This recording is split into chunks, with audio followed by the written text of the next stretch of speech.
मंत्रालयानं होर्मुझच्या सामुद्रधुनीजवळ अडकलेल्या जहाजांची माहिती दिली। त्यामध्ये एलपीजीचे 6, एलएनजीचा 1, कच्च्या तेलाची 4, औषधांचं 1 आणि इतर मालवाहू अशी एकूण 22 जहाजं होर्मुझच्या सामुद्रधुनीमध्ये सध्या भारताची अडकलेली आहेत आणि त्यावरचे सगळे खलाशी सुखरूप असल्याची माहिती मंत्रालयानं दिली आहे। आता या सगळ्या पार्श्वभूमीवर आपण थोडंसं राजकारणाकडेही वळूया। आज सकाळी राज्यसभेच्या कामकाजाला सुरुवात झाली तेव्हा काँग्रेस अध्यक्ष आणि राज्यसभेचे विरोधी पक्षनेते मल्लिकार्जुन खरगेंनी गॅस तुटवड्यावरनं निवेदन द्यायला सुरुवात केली। एलपीजी संकट की और आपका ध्यान, सरकार का ध्यान खींचना चाहता हूं। एलपीजी संकट को पूरे देश में हाहाकार मचा हुआ है।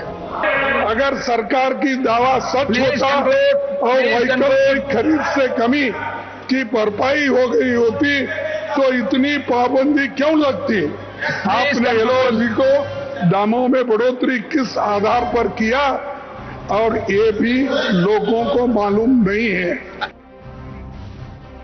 त्यात आता काय झालं की खरगेंना दिली होती 3 मिनिटं, त्यातही त्यांनी सिलेंडरच्या मुद्द्यावरनं सरकारला घेरलं आणि आपलं निवेदन जवळपास 6.25 मिनिटं चालवलं। मग काय, सत्ताधारी बाकावरनं आधी संसदीय कामकाज मंत्री किरेन रिजिजू यांनी खरगेंना सुनावलं तर जेपी नड्डांनी काँग्रेसवर हल्लाबोल केला। मुझे दुख है कि हमारे विपक्ष, विशेष करके इंडियन नेशनल कांग्रेस, यह विपत्ति काल में भी देश में राजनीति करने से पीछे नहीं हटता और ये जनता को उकसाने का काम कर रहे हैं। They are inciting the people of peaceful people of the country. तर देशाला बसत असलेल्या युद्धजळांबद्दल मी तुम्हाला सांगितलं, शिवाय त्या निमित्ताने जे राजकारण होतंय केंद्रामध्ये तेही आपण पाहिलं। आता जरा राज्यात येऊया आणि राज्यात काय परिस्थिती आहे तेही सांगते। गेले 17 दिवस हे युद्ध सुरू झाल्यापासून सामान्य नागरिकांच्या स्वयंपाकघरापासून ते व्यवसायाबद्दल परिणाम झालाय काय ते आता मी तुम्हाला सांगते। खरं तर गॅसच्या या झळा खवय्यांच्या जिव्हाळ्याचा तसाच श्रीमंतांपासून गरिबांपर्यंत सर्वांच्या आवडीच्या वडापावला बसलेल्या आहेत। मुंबईतला प्रसिद्ध भाऊ उपहारगृह इथला vada pav is to die for, पण त्यालाही गॅस टंचाईचा फटका बसलाय। हे उपहारगृह तर आजपासून बंद आहेच, पण भाऊ उपहारगृहाच्या मुंबईतील सगळ्या शाखा बंद ठेवण्याचा निर्णय घेण्यात आलाय। खवय्येगिरीचं कर्जत मधलं असंच एक प्रसिद्ध हॉटेल म्हणजेच ठाकरे वडापाव, पर्यटकांमध्येही हे फेमस आहे आणि इथल्या मालकांनीही चुलीवर केवळ मिसळ बनवण्याचा निर्णय घेतल्यामुळे आता इथल्या ताटातनंही वडा गायब होणार आहे। पुणे शहरामध्ये जोशी वडेवाल्यांनी डोसा बनवणं आधीच बंद केलं होतं, आता त्यांनी इतर शहरातल्या शाखा सुद्धा गॅस टंचाई असेपर्यंत बंद ठेवण्याचा निर्णय घेतलाय। अहो इतकंच काय, तर या गॅस टंचाईचं सावट प्रसिद्ध देवस्थान, यात्रा, जत्रा, उरुसात मिळणाऱ्या महाप्रसादावरती होण्याची भीती वर्तवण्यात येते। त्याचंच एक उदाहरण म्हणजे अष्टविनायकापैकी एक असलेल्या पालीचा गणपती इथं मिळणारा महाप्रसाद बंद करण्यात आलेला आहे।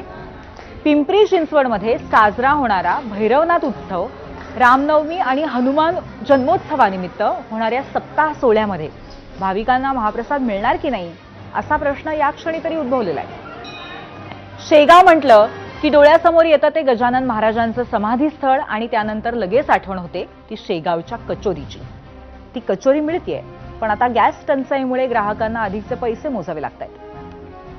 अनेक ठिकाणी शिवभोजन थाळ्यांवरती, विद्यार्थ्यांच्या मेसच्या जेवणावरती, त्यांच्या मेन्यूवरती जोरदार परिणाम दिसायला लागलाय।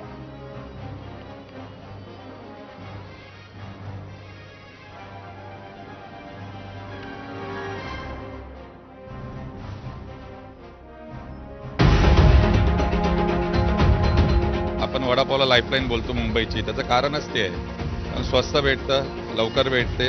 इथं आलं की स्वच्छ वडापाव, चांगला वडापाव नेहमी खायला भेटतो आणि आज नाही तर खूप म्हणजे हाल चालले।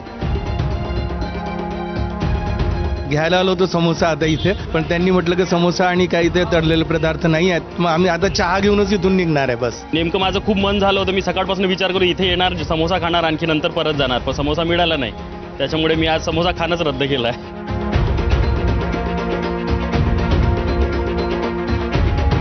उधर से आया था इधर भाजी पाव खाने के लिए, गैस का प्रॉब्लम है, उसके कारण मिसाल पाव खाना पड़ता है।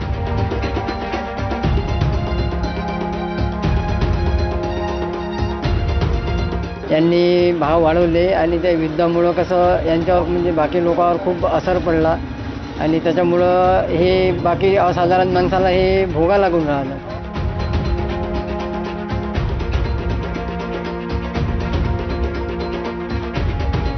सध्या तर आमच्याकडे जेवढे आयटम आहेत तेवढे तर आम्ही काय पूर्ण देऊ शकत नाही.